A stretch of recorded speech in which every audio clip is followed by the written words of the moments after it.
Bonjour et bienvenue à toutes et à tous dans Multijoueur, votre rendez-vous jeux vidéo. Eh bien cette semaine, comme promis, on va parler e-sport. Il y a eu beaucoup de compétitions l'année prochaine, il y en a encore qui arrivent en France, de très grosses compétitions.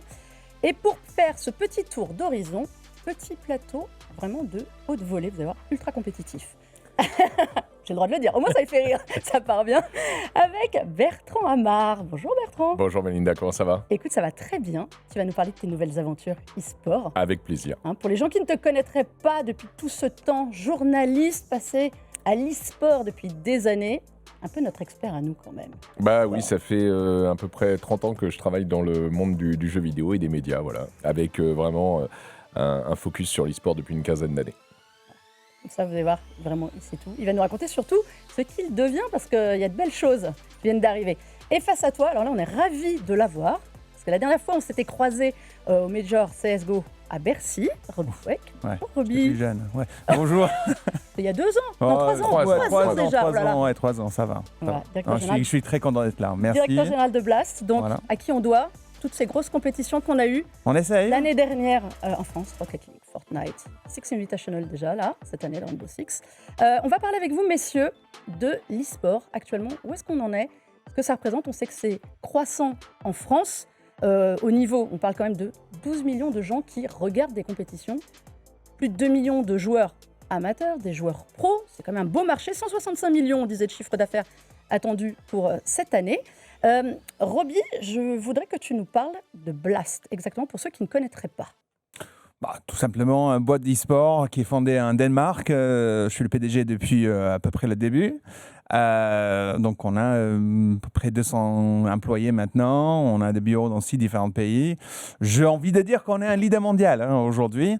On opère une quinzaine d'événements par an, peut-être cette année même une vingtaine d'événements dans les lieux, dans les stades. Et ensuite, on a des studios à Copenhague, à Malte, à Berlin. Là, on a un business aussi à Mumbai aussi avec Reliance Jio. Donc, et on commence aussi maintenant à exploiter nos business aux États-Unis. Donc, c'est un business d'e-sport, c'est clé, on est les leaders dans le domaine de travailler avec les éditeurs, main dans la main, pour faire des gros spectacles avec les compètes, etc., avec des gros éditeurs. Donc, voilà.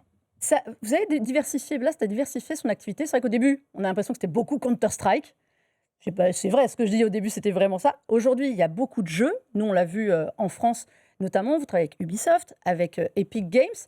Cette volonté de diversification, elle a été naturelle ou c'était juste pour sortir aussi de la simple étiquette de on fait des grosses compétitions autour de jeux de tir?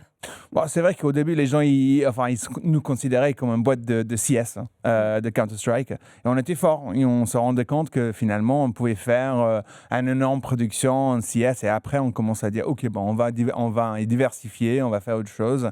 Et on commençait à se rendre compte que finalement, Epic, Fortnite, Rocket League, Rainbow Six, etc., on maîtrise, on est bien. Et franchement, c'est les Danois, ils sont forts. Les équipes qu'on a sur place en Danemark, ils sont hyper créatifs, très très forts en prod, très forts en broadcast aussi. Et ça marche bien. Et certes, on a vécu des années compliquées sur l'e-sport, mais on peut en parler. Et là maintenant, une belle évolution avec le marché qui grandit, etc. Donc c'est une boîte qui pèse. Donc on est plutôt contents, les actionnaires aussi. Donc voilà. Bertrand, ça me fait rigoler. On va parler argent après, Bertrand, tu le sais. Bertrand, comment est-ce que tu vois ça, Blast? Toi qui étais côté production. Avec beaucoup d'admiration. Blast, c'est pas un des leaders, c'est le leader mondial à mon sens. Voilà, c'est aujourd'hui le plus gros opérateur.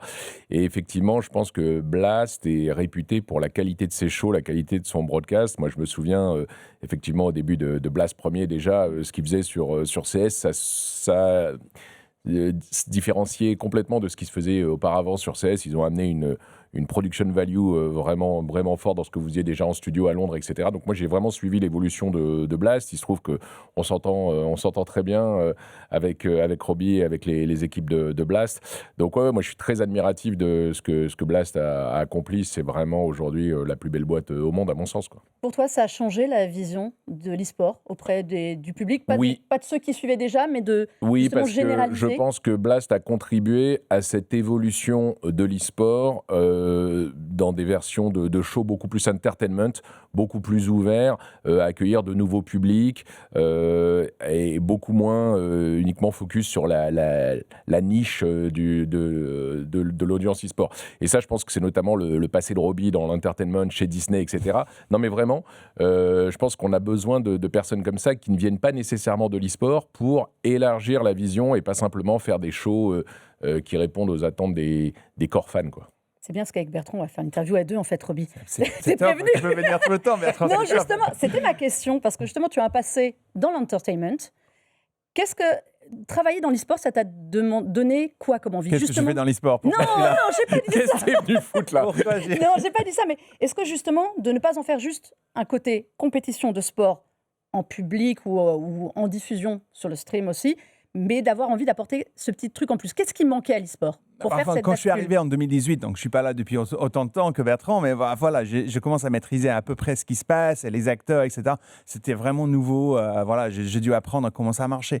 Et je voulais tout de suite faire quelque chose de différent, un show, un spectacle, quelque chose de wow, quoi. C'était important parce que ça manquait cette partie-là. Et je pense que si tu veux grandir la scène d'e-sport et que l'e-sport, ça va peser des milliards et des milliards, des dizaines de milliards dans l'avenir, il faut qu'il y ait cette mainstream show, etc. Et ça a manqué un peu. C'était un peu amateur à l'époque. Et maintenant, c'est un peu changé. Et effectivement, c'est ça qui va attirer les marques. C'est ça qui va attirer des gens qui vont investir beaucoup plus d'argent, etc.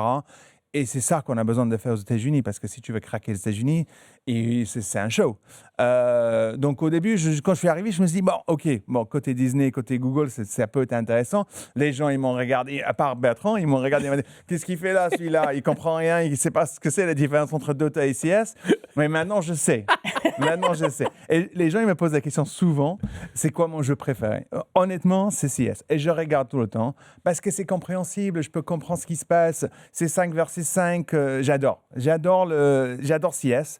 Mais mon fils, il adore Brawl, il adore Fortnite, etc. Donc, je suis très content quand je suis dans un stade. Et justement, c'est ça. Quand j'entre dans un stade, même avec 2000 personnes, avec 12 000 personnes, la différence, c'est que j'ai des frissons, j'entends les lumières, le son, etc. C'est ça qui est important. J'aime bien le sport. C'est ça qui est cool avec l'e-sport. Ce sont quoi les codes, justement, d'un bon événement? Alors, le code pour un bon événement, je ne sais pas si tu es d'accord, mais tu rentres dans le stade. Ça sent comme un stade. C'est-à-dire, tu entends et tu sens l'odeur. Non, mais vraiment, c'est beaucoup de gens dans le stade qui sont là, qui sont motivés, qui sont à fond dedans. Ils attendent pour aller aux toilettes dans les breaks. Et ensuite, ils achètent à fond les merch, ils sont là à fond en train de crier, etc. Et évidemment, je suis sans arrêt les chiffres en ligne. Quand on voit le succès de Rocket League à Boston, par exemple, récemment, parce qu'on va parler de Rocket League, j'imagine, en France, on voit les chiffres délirants. Hein. C'est comparatif à un Paris Saint-Germain Olympique Marseille. Hein. Et c'est aussi grand que ça. Et les gens, enfin, je pense que la plupart des gens, ils ne comprennent pas la grandeur d'e-sport. Et c'est ça qui est important. Bertrand, toi qui as vu justement l'évolution de l'e-sport en France, Ah oui. il y avait beaucoup, c'était beaucoup en ligne, sur Twitch, sur des supports comme ça. Aujourd'hui, de voir qu'on peut remplir des salles. Enfin, moi, je me souviens quand on s'était vu à Bercy, enfin à l'Accor Arena, pardon, il faut que je mette à la page, pour le Major CSGO, c'était un truc de fou de remplir. Pour moi, ça me semblait hallucinant de remplir Bercy avec de l'e-sport, même s'il y avait Vitality. Non, c'est un très bon moyen de prendre conscience de l'évolution. Parce que beaucoup de gens pensent que l'e-sport, c'est encore niche, tout simplement parce qu'ils ne connaissent pas. Mais en fait, il y a un moyen très clair de voir l'évolution. Nous, on voit les chiffres. On voit les chiffres de l'audience, du viewership, etc., qui ne cessent d'être en croissance depuis que le streaming existe. Hein. Mais alors, quand on regarde, il y a ne serait-ce que 10 ans en arrière, les gros événements e-sport, je me rappelle que quand il y avait le All-Star de League of Legends à Paris, c'était un événement en 202014, c'était au Zénith. Au Zénith, Et puis ensuite, on a vu une finale de LEC ou LCS en 2017 à l'Accor Arena. C'était déjà un événement. Et puis maintenant, on a rempli plusieurs Accor Arena, des Didas Arena l'année dernière. Et maintenant, cette année, en 2026, on passe à la Défense Arena. Il y en aura 2 pendant 3 jours. Ça veut dire qu'on fait 6 jours à la Défense Arena. la moitié de Céline Dion, quoi. Hein. Et Elle c'est vient aussi. Hein. et c'est déjà à moitié ou quasiment sold out, les deux événements. Voilà, c'est des choses qu'on n'aurait pas pu imaginer, ne serait-ce qu'il y a 5 ans. Je me rappelle que quand la Défense Arena est arrivée, j'ai eu des rendez-vous avec les organisateurs de la Défense Arena qui disaient « Est-ce qu'on peut attirer des événements e-sport ?» Il n'y avait pas d'événements e-sport qui pouvaient remplir cette salle à l'époque. Moi, je leur disais « Mais non, c'est trop grand ». Et aujourd'hui, la croissance et la passion de l'audience en France est telle que oui, non seulement on peut remplir la Défense Arena, mais on peut la remplir plusieurs jours et plusieurs fois dans l'année. Donc voilà, le secteur est vraiment en croissance. C'est vrai que, Roby, il y a une montée en puissance des événements en France. Donc on a dit, là, maintenant, ça va être du 22 au 24 mai, déjà pour Rocket League. L'année dernière, on a eu Fortnite et Rocket League, mais à Lyon. C'est quoi la prochaine étape là? C'est de l'ambition démesurée. Qu'est-ce que ça apporte la France? Pourquoi la France, choisir la France comme ça pour ces événements-là? C'est marrant parce que les gens en interne ils me disent mais pourquoi la France? Parce que Mais oui, t'es moitié français ou quoi là? Parce que j'ai des enfants qui sont français, tout le monde le sait. Mais en fait, je suis un grand fan de la France. Je pense que j'ai déjà cité ça plusieurs fois. C'est le 3e pays au monde au niveau du sport. C'est pas pour rien. C'est parce qu'ils ont des énormes équipes qui sont très présents et un public qui sont hyper satisfaits, hyper demandeurs des événements comme ça. Ils achètent en masse. Et je pense que si on pourrait faire un événement par mois en France. Mais vraiment, on ne le trouve pas, cette même spectacle, cette même ambiance dans d'autres salles. On en a fait, nous. Qu'est-ce qu'on peut le comparer? C'est différent. Brésil, peut-être Rio de Janeiro. Sur certains jeux. Peut-être Rio de Janeiro. Ouais. Mais aux US, bon, c'est un peu plus restreint, certainement en Angleterre, à Copenhague. C'est différent en Asie, etc. Donc, c'est une vraie différence d'ambiance. Et bon, la scène, elle est importante en France. Il y a 3 équipes qui sont très, très, très performantes. Et ça, c'est dur à dire, mais il n'y en a pas d'autres pays qui ont ça. C'est notre niveau, Bertrand. Le niveau de ces équipes-là. Il y a beaucoup de choses qui, à mon sens, expliquent la place de la France. Déjà, il y a un historique, c'est-à-dire que l'e-sport en France, ça existe depuis longtemps. Il y a un vrai terrain de jeu. On peut rappeler que la Coupe du Monde des jeux vidéo, qui s'appelle aujourd'hui l'e-Sport World Cup, s'appelait l'Electronic Sport World Cup, ESWC, qui a été fondé par mon associé, Mathieu Dallon. C'était en 2003 à Poitiers. Donc, pour dire que l'e-sport, et ça remplissait Bercy, qui s'appelait Bercy à l'époque, en 2006. Voilà, il y avait déjà des événements. Donc, l'e-sport en France existe depuis très longtemps. Il y a eu beaucoup d'événements partout en France. La Gamers Assembly à Poitiers, la DreamHack à Tours. Voilà, on n'a pas découvert l'e-sport quand l'e-sport est sorti du bois il y a une dizaine d'années. Ça, c'est la première des raisons. La deuxième, c'est effectivement qu'on a des équipes très fortes qui ont été montées pour certaines par des créateurs de contenu, Kameto, Gotaga, Squeezie, qui ont donc embarqué des communautés de fans Day One. Et là, on s'est retrouvé avec des équipes extrêmement engagées, extrêmement mobilisées, qui remplissent des stades et qui les remplissent différemment qu'à l'étranger. C'est-à-dire qu'on arrive il y a des tifos, il y a des maillots, voilà. Et donc, on retrouve ces images qu'on a envie de voir, qui sont très proches de celles du sport. Et puis enfin, je pense qu'on a aussi la chance d'avoir un emplacement géographique très favorable pour des tournament organizers, puisque faire un événement en France, c'est le rendre accessible aux Espagnols, aux Allemands, aux Anglais, aux Italiens, à toute l'Europe finalement, à moins d'1 heure d'avion ou 2-3 heures de train, on peut venir assister à cet événement parce qu'il est en France. Et c'est tout ça qui fait que la France est une place à part, à mon sens. Rajouter un 4e. Je pense que c'est aussi parce qu'il y a un certain nombre de gens qui jouent aux jeux vidéo en France. Je pense que c'est un marché, c'est le 6e marché au monde au niveau de jeux vidéo. Et il y a 25 millions de personnes qui jouent aux jeux vidéo tous les jours. Si c'est pas e-sport, c'est du casual. Je pense qu'il va y avoir une montée du casual gaming sur l'e-sport aussi. Je vois ça dans l'avenir. Je pense que ça peut être très intéressant.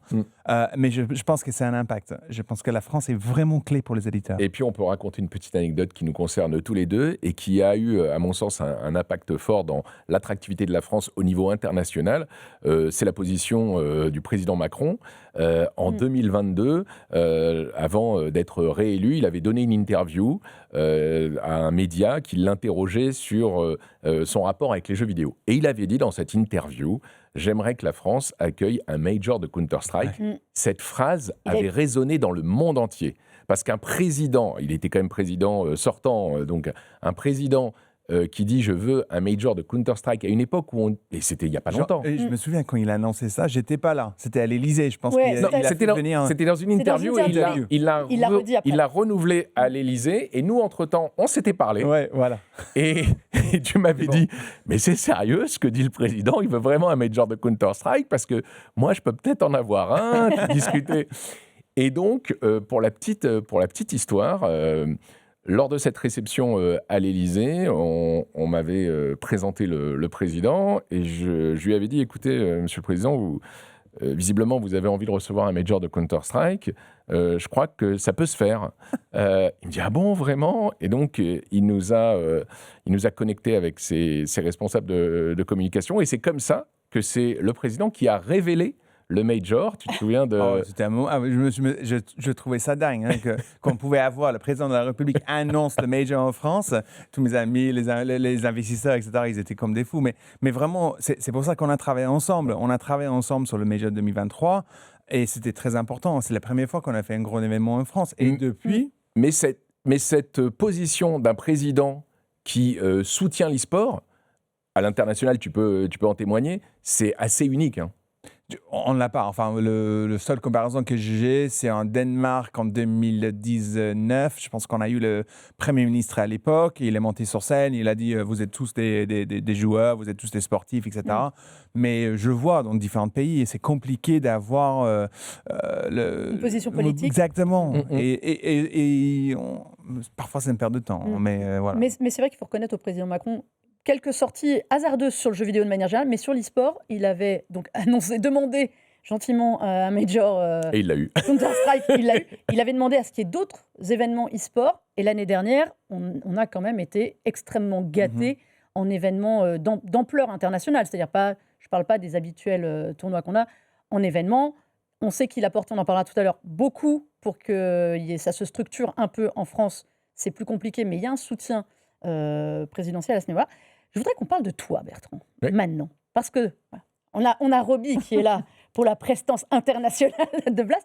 Mais toi, tu essayes d'œuvrer au niveau, alors je ne vais pas dire local, parce que la France, c'est qu'on l'a vu, est un gros pays. Mais tu viens de monter une structure qui s'appelle New Esports Organization. Raconte-nous tout.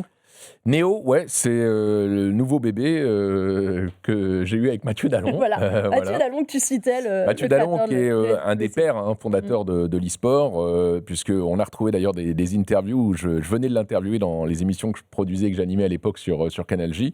On a bien changé tous les deux. On a des interviews, des reportages qui ont 25 ans ou même plus. Et c'est vrai que lui faisait déjà des compétitions en France, à l'étranger. Il a créé l'e-sport World Cup, le SWC, qui avait des qualifiers dans plus de 100 pays et des finales chaque année à Paris. C'était vraiment l'événement mondial que moi je suivais. Je l'ai même diffusé en télé. J'avais fait l'acquisition des droits. Donc on se connaît depuis très longtemps. Mathieu a revendu sa société à Webedia en 2016. Moi, j'ai revendu la mienne au même moment, Bang Bang Management, qui était la plus grosse agence de gestion de talents e-sport, où on avait des gens comme Yellowstar, dont on va peut-être reparler, Domingo, Bruce Granek, voilà, beaucoup de monde. Et il est parti monter un fonds d'investissement dédié à l'e-sport, Trust eSport, qui investit dans des boîtes comme Eva, le jeu en réalité virtuelle, comme Prodigy, l'agence de talent. Et moi, je me suis occupé de ces assets chez Webedia. Voilà, donc on a continué à collaborer ensemble. Et puis après 9 ans à la tête des activités e-sport de Webedia, j'ai voulu repartir sur un projet entrepreneurial avec mon copain Mathieu Dallon. Et donc on a monté, on s'est retrouvé sur ce beau projet qui est Néo, New Esport Org, effectivement. Quel va être votre but ? Parce que vous avez dit que vous vouliez soutenir, faire une politique d'attractivité de la France au niveau de l'e-sport. Ça veut dire quoi ? Travailler avec les instances en local, démocratiser l'e-sport, c'est quoi le but Pour tout ce qu'on vient d'évoquer, effectivement, je pense qu'on a la chance d'être en France, voilà. Mais on ne veut pas se limiter au marché français, dont on sait que, aussi puissant soit-il, il reste limité d'un point de vue business et potentiel de développement. Donc nous, on a envie d'être des Français, mais qui gérons depuis la France des compétitions européennes. Voilà. On n'a pas l'ambition de Blast qui est sur tous les continents et qui fait 20 événements par an. On veut en faire moins, mais on veut être un acteur important sur le marché européen. Depuis la France, ça ne veut pas dire que tous les événements se dérouleront en France, mais ça veut dire qu'on va pouvoir utiliser cette French Touch. On a des talents en France, que ce soit dans le broadcast, la lumière, la réalisation, les graphismes, enfin tous les métiers artistiques finalement. C'est pour ça que quand vous regardez par exemple une émission internationale, lorsque vous regardez son adaptation en France, c'est souvent la plus belle. Parce qu'en France, on a un travail de l'image qui est particulier. On a vraiment des talents. Et c'est ces talents qu'on veut exploiter dans nos compétitions pour faire briller finalement la France à travers l'e-sport. Il y avait un manque, selon toi? Je ne sais pas s'il y avait un manque, mais en tout cas, il y avait une opportunité, puisqu'il existe sur le marché européen beaucoup d'acteurs multilocaux qui sont des opérateurs qui sont forts sur leur marché. En France, il y a plusieurs opérateurs comme Webedia, Gozulting, ZQSD, voilà, des boîtes qui gèrent des événements en France. En Espagne, il y a l'équivalent, en Allemagne aussi. Mais à ma connaissance, à part Blast, qui est un acteur mondial, il n'y a pas aujourd'hui d'acteur qui a cette ambition pan-européenne. Et c'est ce qu'on veut faire avec des événements comme celui que vous voyez derrière vous, Voilà, notamment. Evo, qui est vraiment un événement dont je suis extrêmement fier, puisque moi, c'est un événement que je suis depuis très longtemps. Je suis allé à Las Vegas voir Evo, je suis allé au Japon, à Tokyo, voir Evo. Et je sais que cet événement faisait rêver toutes les communautés de versus fighting, des jeux de combat. Lorsqu'en 2021, Sony a racheté Evo, je me suis rapproché de Steven Roberts, qui était vice-président de PlayStation en charge de l'e-sport, et je lui ai proposé d'acquérir les droits d'Evo pour les diffuser en France, à la condition que pendant ce contrat, j'avais le droit de réfléchir au fait de faire venir Evo en Europe. Ce qu'on a réussi à faire à Nice l'année dernière, ça revient cette année, et ça a été un événement qui a battu tous les records, plus gros événement de versus fighting, de jeux de combat jamais organisé en Europe, plus gros tournoi de Tekken jamais organisé en Europe, plus gros tournoi de Street Fighter jamais organisé en Europe, et surtout, et on rejoint la discussion qu'on avait au début, plus gros Evo en 25 ans d'existence, en termes de pays participants. On avait des joueurs de 93 pays, et c'est là qu'on voit que la France est extrêmement accessible. Un événement en France, ça attire des gens du monde entier, parce que c'est très facile de venir en France. Roby, il y a un savoir-faire sur la production, la mise en image. Il y a un savoir-faire français sur la mise en image de l'e-sport. Moi, je pense qu'on le voit. On a fait l'événement avec Rainbow Six, donc le Six Invitational à Paris, il y a 3 mois, là, à l'Adidas Arena. Franchement, je suis arrivé sur scène, j'ai vu les fleurs, j'ai vu les lumières, j'ai vu toute la scène qui était vraiment avec le French Touch, quoi. Et c'était... nous, on fait... À chaque fois, on fait pareil. Hein. On fait venir des gens de Danemark, de nos équipes, etc. Mais on embauche systématiquement des gens local. Hein. Enfin, on fait travailler l'économie française, on fait travailler les hôtels, les transports, etc. Mais les gens de prod, les gens de broadcast, etc. Et c'est très important de faire ça. Et ça crée un impact. Ça crée un impact pour la ville, ça crée un impact pour le pays. Et c'est pour ça que je pense que le gouvernement est derrière ça, parce qu'on voit l'impact qu'on a fait en 2023 avec le Counter-Strike Major à Paris. On le voit avec Rainbow Six. On va voir aussi l'impact aussi avec le Rocket League Major à Paris La Défense. Le nombre de nuits d'hôtel, c'est colossal. Ouais. Et parce qu'il y a beaucoup de gens, et ça m'a frappé quand j'ai commencé, le nombre de gens qui se déplacent pour un événement e-sport. C'est pas juste des gens de Paris. Il y a 70% des gens de l'extérieur de Paris qui se déplacent pour un événement à Paris. C'était pareil à Lyon, hein. Donc, beaucoup d'impact positif pour l'économie. C'est la vraie différence avec une tournée d'artistes. Une tournée d'artistes, c'est l'artiste qui se déplace et c'est à chaque fois un public local. L'e-sport, pas du tout. Dans le cadre de Evo, il y a 80% des personnes qui sont venues assister à Evo qui n'habitaient pas la région. La région. 50% de l'audience qui était étrangère. Donc, effectivement, l'impact économique, il est énorme. C'est un événement qui dure 3 jours. C'est le cas de la plupart des gros événements e-sport. Donc, les personnes ne viennent pas juste un soir pour assister. Ils prennent 3 nuits, 4 nuits d'hôtel, parfois plus. Ils en profitent pour découvrir la ville avant, après. Et il y a une étude d'impact économique qui a été réalisée à l'occasion de Evo France l'année dernière à Nice, qui est à la demande du ministère des Sports, qui va bientôt être dévoilée. Je ne vais pas donc la spoiler, mais On ne l'a pas eu avant, alors je ne dis rien. mais je peux vous dire que c'est extrêmement rentable pour une ville, une région, un département d'accueillir un événement e-sport. C'est vraiment un investissement qui fait x10, x15 par rapport au soutien que la destination pourrait apporter à l'événement. Et le public e-sport est un public qui dépense beaucoup. Je peux vous révéler un chiffre, peut-être en avant-première.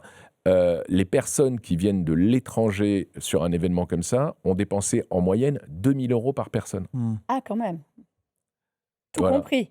Tout compris. Ouais. Certes, tout compris. Mais c'est énorme. somme. Mais on le C'est voit, énorme. on le voit l'impact. Enfin, on a fait un certain nombre d'études en interne, etc., pour voir l'impact sur l'économie locale. On l'a vu à Lyon. Je pense qu'il y avait un impact sur une cinquantaine de millions de dollars d'impact sur le week-end de catch. Enfin, c'était 2 week-ends parce qu'on avait le Fortnite et Rocket League. On a vu l'impact aussi sur le CS Major, mais aux États-Unis, c'est pareil. On a vu l'impact de le Austin TV, le Major qu'on a fait à Austin là, en juin l'année dernière. C'était un impact de 100 millions de dollars. Les gens se déplacent, ils dépensent beaucoup d'argent, ils sont là pendant 4 jours. Et moi, je trouve qu'il n'y a même pas assez de choses à faire. Je trouve qu'on devrait faire venir plus de choses, plus de food trucks, plus d'opportunités à divertissement. Moi, quand j'arrive sur un stade et je vois que je ne sais pas comment on dit ça en français, le fourth court, La zone. à l'extérieur. Si c'est vide, je pète les plombs, parce que je dis non, mais c'est une opportunité qui est manquée là. Mais ça, c'est un concert. Là, on est en ambiance concert. Est-ce qu'aujourd'hui, attention, je vais me faire un peu l'avocat du diable. Vous n'avez pas du tout aimé ma question, monsieur. Est-ce qu'on vient voir un show ou est-ce qu'on continue à venir voir une compétition? Les deux. C'est les deux. Mais est-ce que vous n'avez pas peur que justement le côté un peu trop chaud Non. fasse perdre de l'esprit compétitif? Non, pas du C'est des superstars. C'est des superstars. C'est comme Céline Dion. Ils arrivent sur scène, on les fait monter sur scène avec la lumière, etc. C'est les plus grands, c'est les meilleurs joueurs au monde. C'est comme Ronaldo, quoi. C'est pareil. Non, mais ta question est légitime. C'est vraiment la rencontre de l'entertainment et du sport. Parce qu'il y a un show, il y a du spectacle, il y a des lumières, on le voit sur ces images, c'est totalement incroyable. Mais le public est là pour la compétition. C'est pas un show d'influence comme on a pu en avoir. Là, on vient pas pour du beurre. On veut gagner, on va suivre la compétition. Et on va voir les beaux moves des meilleurs joueurs. Donc, c'est la rencontre du sport et Comment il du s'appelle spectacle. le gars de Fnatic, là, qui était sur scène à Paris l'année dernière dans l'Arc Arena pendant Valorant, le final de Valorant. C'est un Anglais. C'est un fou. Il était sur scène, il était là en train de crier, chauffer l'homme, le public et tout. Mais c'était vraiment C'est devenu un show. C'est un show. Mais Il adorait le mec. on parlait de la France. Oui. Attention, je vais devenir très sérieuse. On parlait de la France en disant qu'on a un super public. On a des vrais fans d'e-sport. On a des compétitions. Aujourd'hui, on attire des grosses compétitions internationales. Pourquoi est-ce qu'on n'arrive pas à structurer quelque chose vraiment en France? On a vu dernièrement, Bertrand, le problème d'essayer de créer une équipe. On va parler après de l'eSports Nation Cup. Ouais. D'essayer de structurer une association des clubs, une fédération, quelque part. Pourquoi est-ce qu'on n'y arrive pas? On a réussi à avoir un statut de joueur pro, ce qui déjà, à mon sens, est une des raretés au monde. Pourquoi est-ce qu'on n'arrive pas à professionnaliser encore plus tout ça? On a beaucoup de réussite en France. On a aussi une TVA à 5,5% qui a été enfin alignée. Et on peut remercier Denis Masseglia, le député qui a porté cet amendement, mais qui a aussi été aligné sur la TVA d'une billetterie de sport ou de spectacle. Nous, on est entre le sport et le spectacle et on avait une billetterie à 20%. Donc ça, c'est un des beaux mouvements. Je pense qu'on est très structuré. Les professionnels sont extrêmement structurés en France. C'est, je pense, que le pays où on a un e-sport le plus professionnalisé possible, avec des clubs très structurés. Quel est le... On a environ 250 joueurs qui sont sur contrat pro. Oui, mais il y a beaucoup de joueurs. C'est pas mal. Non, mais c'est déjà pas mal. C'est ça que je veux dire. Il y a beaucoup de joueurs qui sont pros, mais qui ne bénéficient pas de ce contrat pro. On voulait créer une fédération de clubs. Les clubs ont essayé il y a quelques mois. Il y a une association. Il y a une association qui s'est créée. Il y a l'Union des clubs. Ouais. Ils ont un peu laissé la faire tomber là dernièrement. Enfin, non. Ils en sont où? Justement, c'est ça que je te demande. Non. Les clubs sont structurés. En fait, ce qui se passe, c'est qu'en France, on a une association qui s'appelle France e-sport. Et dans cette association, il n'y a pas ou très peu de professionnels. Voilà. C'est une association qui n'est pas vraiment reconnue par les professionnels de l'e-sport. Les professionnels de l'e-sport, c'est notamment les clubs. Puisque tous ces clubs dont tu parlais, Vitality, Carmine, Gentlemates, Solari, etc., ne sont pas membres de cette association et ont décidé de créer leur propre association qui s'appelle l'Union des clubs professionnels. Voilà. Bon, déjà, ça veut dire que c'est un peu le boxon. On a un Francisport et on a une union des clubs à côté. Ouais, voilà. C'est pas le meilleur move. Mais d'un autre côté, mais regarde, dans le sport, tu peux avoir la Fédération française de foot et tu peux avoir la Ligue professionnelle de foot. Voilà. Je pense que le constat, c'est qu'en fait, Francisport n'intègre pas les professionnels. Voilà. Et que les professionnels ont envie d'être représentés. Les clubs ont monté leur association, mais il n'y a pas que des clubs qui sont professionnels, il y a aussi des tournament organizers comme nous ou d'autres. Donc, les professionnels en ce moment réfléchissent à quelle serait la meilleure représentation de l'écosystème professionnel de l'e-sport. Et c'est un sujet qui est en discussion. Auprès de qui ils doivent peser? Parce qu'il y a ça aussi, il y a un problème plus structurel. On en avait parlé ici avec Nicolas Morer de Vitality. Ouais. C'est-à-dire que, est-ce que l'e-sport appartient au ministère des Sports, du numérique, de la culture? Est-ce que ça, déjà, c'est pas le premier problème à mettre au clair? Alors, l'e-sport appartient aux éditeurs. Voilà. Il faut pas oublier qu'au bout du compte, tout ce que vous voyez là, tous les jeux que l'on utilise dans nos compétitions, ils appartiennent à des éditeurs et c'est toujours à la fin l'éditeur qui décide. C'est l'éditeur qui décide s'il fait une compétition sur son jeu, si c'est une compétition professionnelle, si ce sera un circuit local, régional, mondial, s'il y aura une finale. Voilà, c'est l'éditeur qui décide tout ça. Donc si on doit faire un parallèle avec le sport, la fédération la Fédération mondiale de League of Legends, c'est Riot Games. Voilà.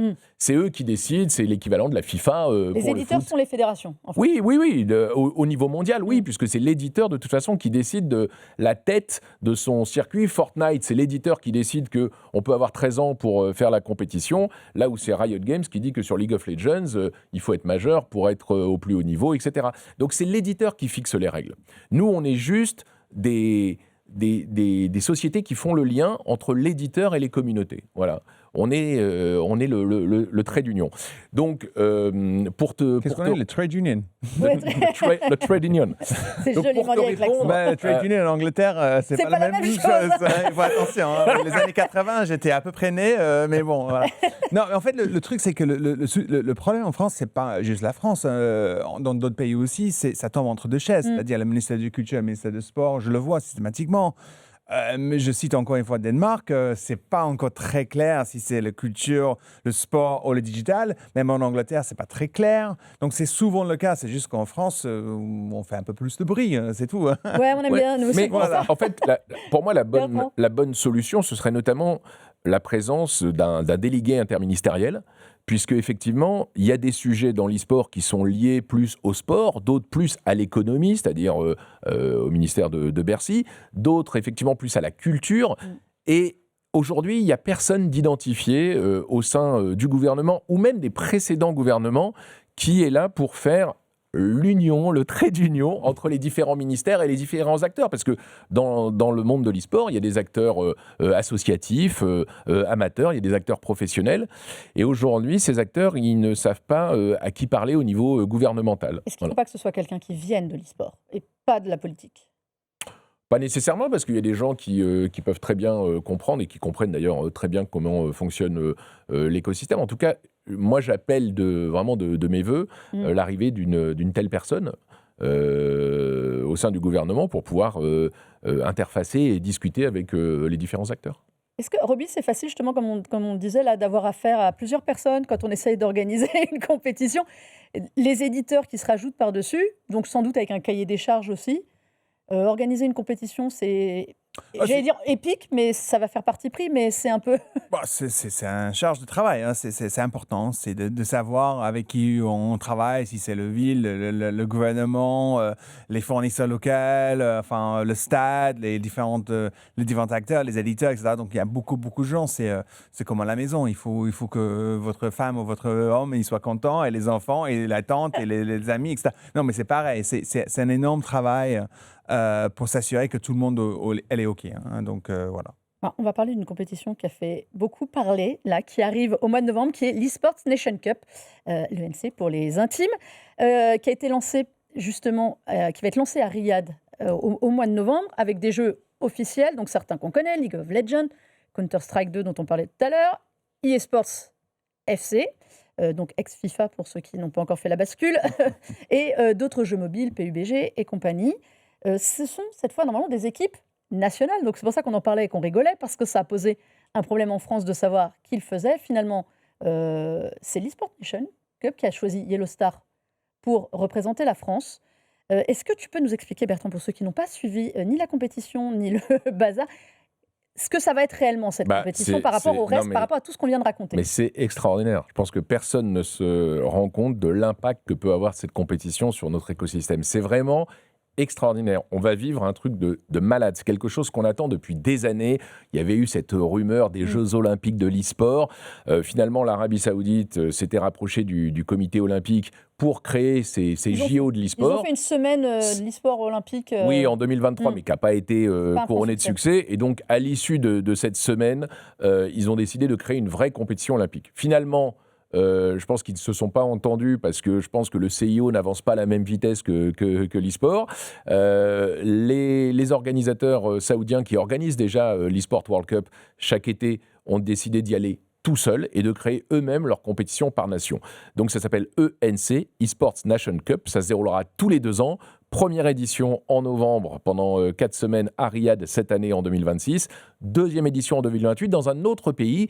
Troisième édition en 2030 dans un autre pays. Donc ça va devenir en quelque sorte les JO sans les anneaux de l'e-sport. Et ça veut dire quoi ?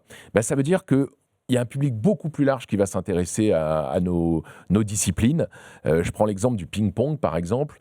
Je ne pense pas que tu suives beaucoup de compétitions de ping-pong. Hors JO, pas vraiment. Voilà. Sauf mais pendant quand on a les des JO, Français. Vous avez des Français. Voilà, mais c'est pour ça que maintenant, marathons dans le sud. ça intéresse tout le monde Non, maintenant. mais voilà, dès lors que tu as des Français qui performent, on a envie de les regarder parce que c'est la France qui performe, même si c'est une discipline qu'on ne suit pas d'habitude. Et ça va être pareil pour l'e-sport. On va regarder la compétition de League of Legends parce que il y aura la France contre la Corée, mais qu'est-ce qu'ils vont faire, etc.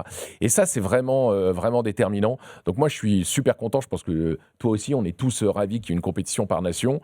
Et c'est génial qu'un pays comme l'Arabie Saoudite ait pris le sujet parce que ça coûte beaucoup d'argent. Et il n'y a qu'un pays qui peut décider de prendre ce sujet, mais ça va bénéficier au monde entier. Mais on sait aussi que c'est un outil, enfin, ça ne faut pas se le cacher, que c'est un outil de soft power aussi pour eux là-bas, l'e-sport, énormément. J'ai une question pour vous sur le choix des jeux. Parce qu'on parlait du sport olympique, enfin de l'e-sport olympique. Le choix des jeux avait fait débat à l'époque. Comment est-ce qu'on choisit des jeux ? Comment est-ce qu'on choisit parmi les éditeurs ?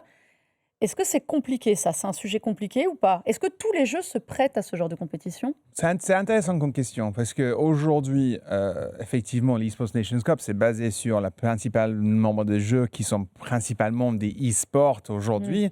Alors que, avant, la discussion, c'était est-ce qu'on va avoir du rowing hybride ? Est-ce qu'on va avoir du...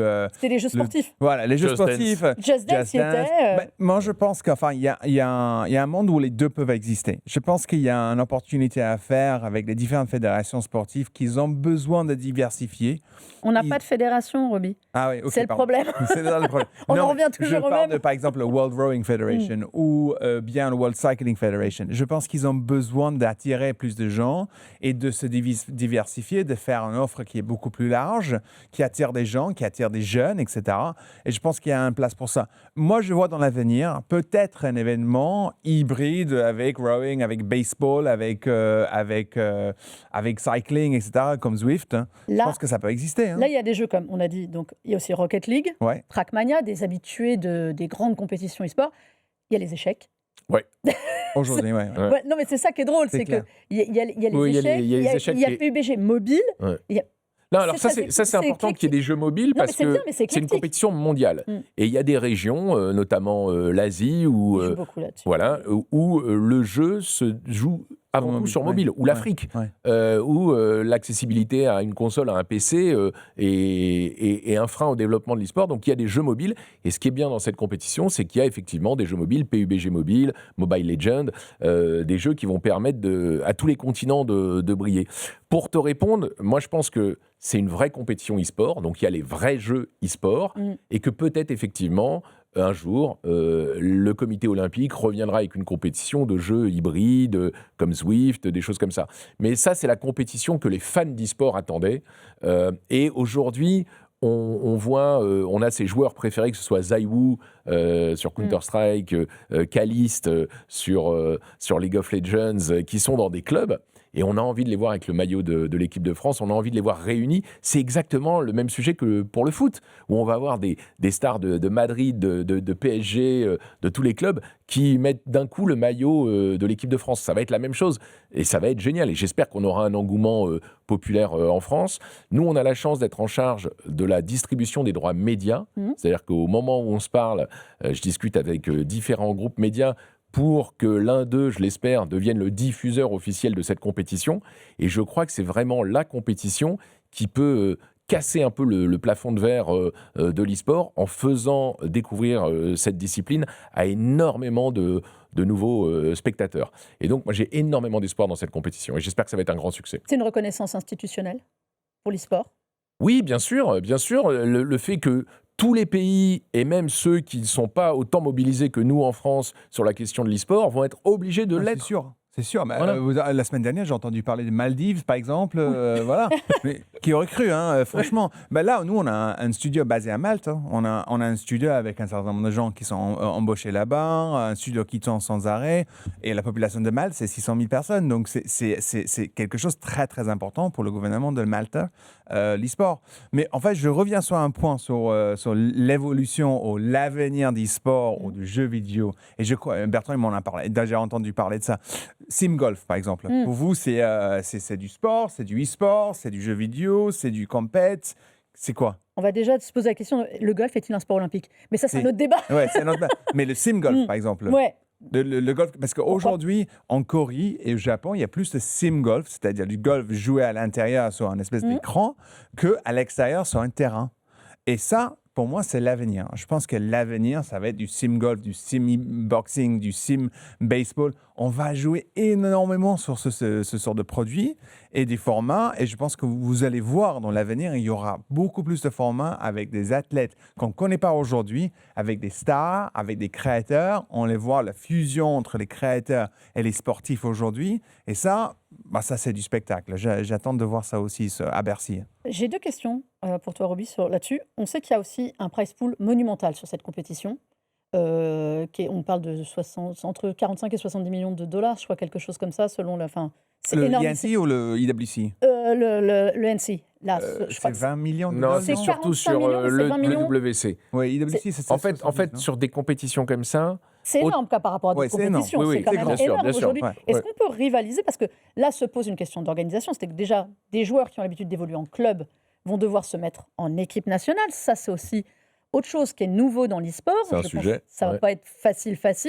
Et derrière, pour les organisateurs d'événements, il va falloir s'aligner. Là, c'est un État qui organise. C'est aussi une autre façon. Est-ce que ça a un impact? Parce que c'est une compétition de 4 semaines, on l'a dit, qui vient alourdir le calendrier.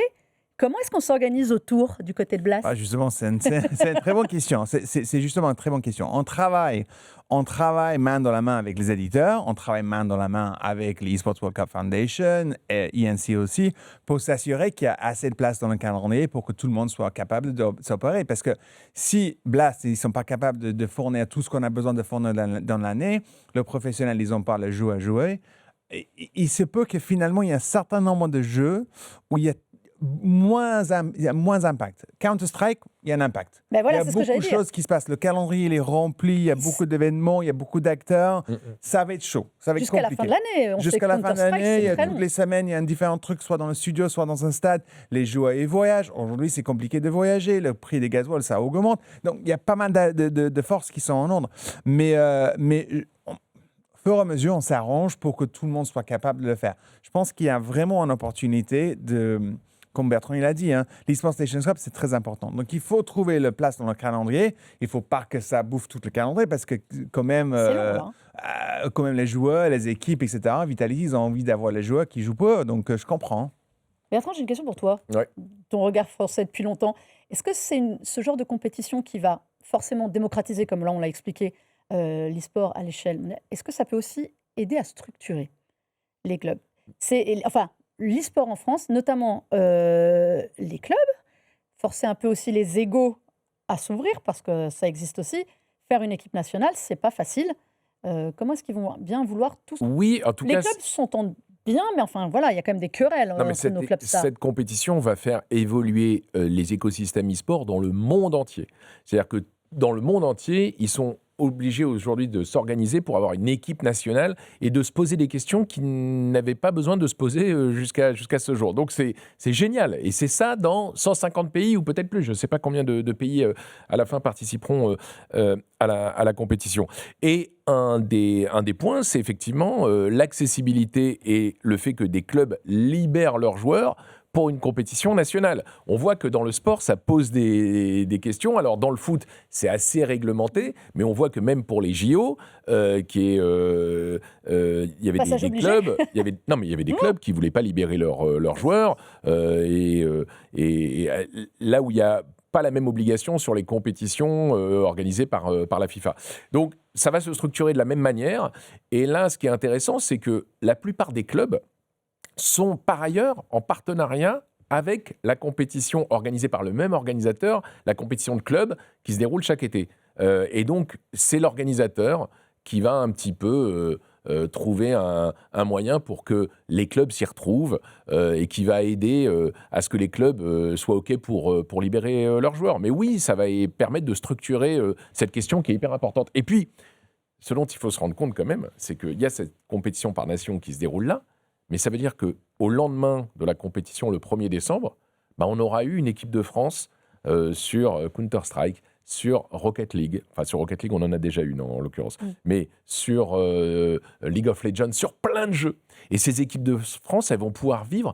Certaines compétitions vont peut-être s'organiser avec ces équipes de France, des matchs amicaux aussi, en dehors des compètes. Et donc, c'est tout un nouveau champ qui s'ouvre derrière la Nations Cup, qui va, à mon sens, faire vraiment cranter, vraiment passer... Bertrand, tu crois que la France va gagner beaucoup de médailles pendant INC? Mais oui, on fait peur à tout le monde, on le sait. Alors, est-ce qu'on va gagner beaucoup de médailles? Je ne sais pas, mais en tout cas, on sera bien là. Et avec je pense... qui? Avec qui? Avec quel d'autres pays? Je pense que la Corée va être forte, la Chine va être forte. Après, ça dépend des disciplines, mais je pense qu'en France, on est assez polyvalent. Et je pense que sur les 16 jeux en compétition, moi, je fais un pari. Je pense que la France sera bien représentée dans une douzaine de jeux. Ok. Intéressant. Rendez-vous au mois de novembre, au 1er décembre. En tout cas, en compétition dans une douzaine de jeux. Et on va pouvoir bientôt lancer les paris. Mais ouais, je pense qu'au tableau final, la France figurera en bonne position. Ça va être un beau détonateur pour l'e-sport à l'échelle mondiale, cette compétition. Quels sont les défis pour l'e-sport? Qu'est-ce qui nous attend pour progresser, pour justement généraliser et la pratique et l'engouement au-delà donc d'une telle compétition qui veut avoir un rayonnement international? Roby? Quand je fais un focus sur la partie business, évidemment, on a besoin d'agrandir encore une fois l'écosystème. La taille de l'écosystème aujourd'hui, ça pèse à peu près 3 milliards. Bon, apparemment, ça va peser 9 milliards, 10 milliards dans les années qui viennent. Mais je pense que le niveau sponsorship, c'est toujours faible. Faire venir des gens hors de l'e-sport et de la tech aussi. On l'a fait récemment. On a signé un deal avec Midas pour Rocket League en France, mais on a aussi fait un super deal avec Michelin aussi niveau global. Donc, on le voit, il y a systématiquement beaucoup plus de sponsors qui sont présents. Mais ce n'est pas suffisant. Ce n'est pas suffisant parce que je pense qu'un business qui est dépendant de sponsorship, c'est pas très bien. C'est pas facile à gérer ça quand tu dépends, 50% de ton chiffre d'affaires est dépendant de sponsorship, c'est pas cohérent. Donc tu as besoin de grandir les droits des médias, la billetterie, ça reste la billetterie, et après ensuite derrière il y a le in-game, donc ce que les gens ils dépensent sur l'in-game, donc ça devient important. Ça c'est une première partie. La deuxième partie, c'est évidemment d'avoir un impact et l'aide du gouvernement ou les municipalités locales et encourager les jeunes à jouer, à pratiquer, etc. Ça, c'est une partie qui est très importante. Donc, il y a pas mal de choses à développer encore.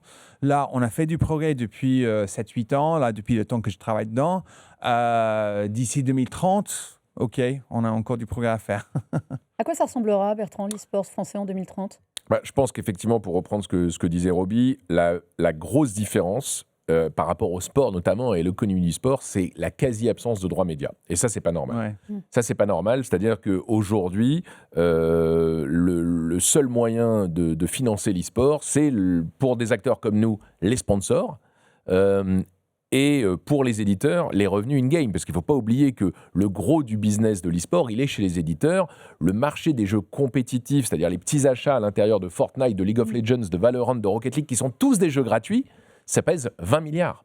Donc les jeux compétitifs, c'est 10% du business mondial du jeu vidéo. Et nous, là-dedans, on ne joue que pour la petite partie de la billetterie. Voilà. Et nous, ce qui nous manque, et ce qui manque à l'écosystème pour grandir, ce sont des droits médias.